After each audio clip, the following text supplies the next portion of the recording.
स्वागत है आपका यूपी बुलेटिन में। मैं आप सभी लोगों के साथ शालिनी पांडे। तो शुरू करते हैं हमारी पहली खबर के साथ। ये खबर है यूपी के बहराइच की। यूपी के बहराइच से एक दिल दहला देने वाली खबर सामने आई है। दरअसल एक अवैध पटाखे की फैक्ट्री में एक जबरदस्त धमाका हुआ था और इस धमाके की आवाज से पूरा इलाका गूंज उठा था और घटना के समय फैक्ट्री में गोला बनाया जा रहा था और इस धमाके की धमक से पूरा इलाका सहम गया और इस हादसे में एक बच्चे के अलावा 4 लोग घायल हुए हैं। अब बात कर लेते हैं उस हत्याकांड की जिसने यूपी की सियासत में काफी ज्यादा बवाल मचाया हुआ है और इसे लेकर लगातार यूपी सरकार एक के बाद एक कड़े एक्शन लेती हुई दिखाई दे रही है। और इसी बीच मुख्यमंत्री योगी आदित्यनाथ का एक ऐसा वीडियो सामने आ रहा है जिसमें वो उमेश पाल हत्याकांड में शहीद हुए पुलिस कांस्टेबल की राख को सर और माथे पर लगाते हुए दिख रहे हैं। बहरहाल इस वीडियो की पुष्टि नहीं हुई है कि ये वीडियो योगी आदित्यनाथ का ही है या किसी और का है। अब बात कर लेते हैं बनारस बीएचयू प्रशासन के रंग में भंग डाल देने वाले उस आदेश की जिसमें कहा गया था कि कॉलेज कैंपस में होली नहीं मनाई जाएगी, जिसके बाद काफी ज्यादा बवाल होने लगा था और बीएचयू प्रशासन ने फिर ये अपना फैसला वापस भी ले लिया। लेकिन अब विश्वविद्यालय के कैंपस में होली का खुमार जो है वो नजर आने लगा है और छात्र छात्राएं भी जमकर होली और गुलाल उड़ाते हुए नजर आ रहे हैं। यूपी में इलेक्ट्रिक व्हीकल खरीदने वालों की अब बल्ले बल्ले होने वाली है। अब मैं ऐसा क्यों कह रही हूं तो आपको बता दूं, दरअसल इलेक्ट्रिक गाड़ियों को बढ़ावा देने के लिए यूपी गवर्नमेंट ने एक बड़ा फैसला किया है कि यूपी में 3 साल के लिए इलेक्ट्रिक वाहन की खरीद पर रोड टैक्स और रजिस्ट्रेशन शुल्क हटाने का डिसीजन लिया गया है और शुक्रवार को राज्य सरकार ने एक बयान में इस बात की पुष्टि भी कर दी है।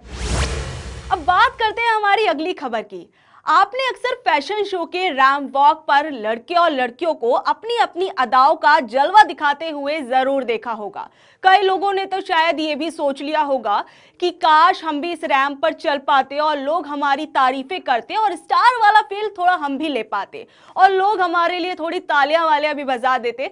अब भले ही आप लोगों को अपनी जिंदगी में ये मौका ना मिल पाया हो, लेकिन आपके पालतू कुत्तों को ये मौका जरूर मिल सकता है क्योंकि अपने लखनऊ में भैया विदेशों की तरह कुत्तों का फैशन शो होने वाला है और तमाम ब्रीड के सैकड़ों कुत्ते रैंप पर चलेंगे और इस आयोजन में डिप्टी सीएम ब्रजेश पाठक भी शामिल होंगे। अब कुत्तों के रैंप वॉक की तो बात हो गई है, लेकिन इनसे जुड़ी एक और खबर भी हम आपको बता दें। कभी ना कभी आपके साथ ऐसा जरूर हुआ होगा कि आप आराम से किसी गली मोहल्ले से गुजर रहे हैं और गली का कुत्ता बेवजह आपके पीछे पड़ जाए और भौंकने लगे।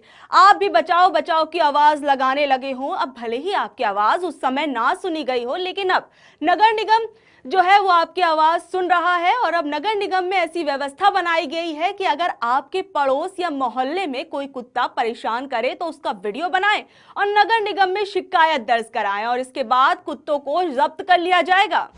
अब ये खबर है आपके हमारे गुरुओं के लिए, लेकिन शायद कुछ शिक्षक लोग इस बात को सुनकर खुश हो सकते हैं, लेकिन कुछ टीचर्स जो अपने रिटायरमेंट और उसके बाद के आराम के सपने देख रहे थे, उन्हें शायद इस खबर को सुनकर थोड़ा धक्का लग सकता है क्योंकि लखनऊ में 13 मार्च को उच्च शिक्षा मंत्री की अध्यक्षता में बैठक होगी। इसमें यह संभव है कि शिक्षकों के रिटायरमेंट की आयु 62 साल से बढ़ाकर 65 साल कर दी जाए। अब बात करते हैं प्राइवेट स्कूल्स की। कई प्राइवेट स्कूल्स में अक्सर बच्चों को स्कूल या किसी खास दुकान से किताबें और यूनिफॉर्म खरीदने के लिए कहा जाता है, लेकिन अब कोई स्कूल पेरेंट्स को अगर यूनिफॉर्म और कॉपी किताबें खरीदने के लिए मजबूर करता है तो प्रशासन ने इस पर सख्त नियम बना दिए हैं और लखनऊ मंडलायुक्त ने जिलों के जिलाधिकारी को पत्र लिखकर आदेश जारी किया है। इसमें कहा गया है कि यूनिफॉर्म और किताबों की खरीद के लिए पेरेंट्स को मजबूर नहीं किया जाएगा और इसके लिए शपथ पत्र भी देना होगा।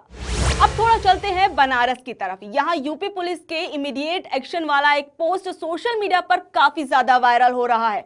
यूपी पुलिस की बहादुरी और तत्परता की काफी ज्यादा तारीफें हो रही हैं। दरअसल वाराणसी में काशी विश्वनाथ धाम में दर्शन करने आए एक श्रद्धालु का लैपटॉप बैग ऑटो रिक्शा में छूट गया था, जिसे पुलिस ने मात्र 48 घंटे के अंदर ही वापस करवा दिया और इसकी जानकारी शख्स ने अपने पोस्ट के जरिए दी और लिखा, मैं काशी में परिवार के साथ बाबा के दर्शन के लिए आया था, जहां देर रात एक ऑटो में मेरे ऑफिस का लैपटॉप छूट गया। मैं तुरंत लक्सा पुलिस स्टेशन गया। ये पहली बार था मैं जब किसी पुलिस स्टेशन में गया था। यूपी पुलिस ने केस फाइल करने में मेरी न सिर्फ मदद की बल्कि मुझे चाय पानी के लिए भी पूछा और मेरे लैपटॉप को ट्रेसिंग करके जल्द से जल्द ढूंढ भी निकाला। रामनगरी अयोध्या में राम मंदिर के निर्माण का कार्य चल रहा है और इस दौरान श्री राम जन्मभूमि तीर्थ क्षेत्र ट्रस्ट ने रामनगरी के संत धर्माचार्यों को राम मंदिर का निर्माण दिखाया और इसे देखकर साधु संत काफी ज्यादा खुश नजर आए और संतों ने कहा 500 सालों तक संघर्ष करने के बाद ये दिव्य अवसर आया है और राम मंदिर निर्माण से राष्ट्र मंदिर का मार्ग प्रशस्त हो रहा है। ऐसी ही खबरों के लिए देखते रहिए हमारा यूपी बुलेटिन।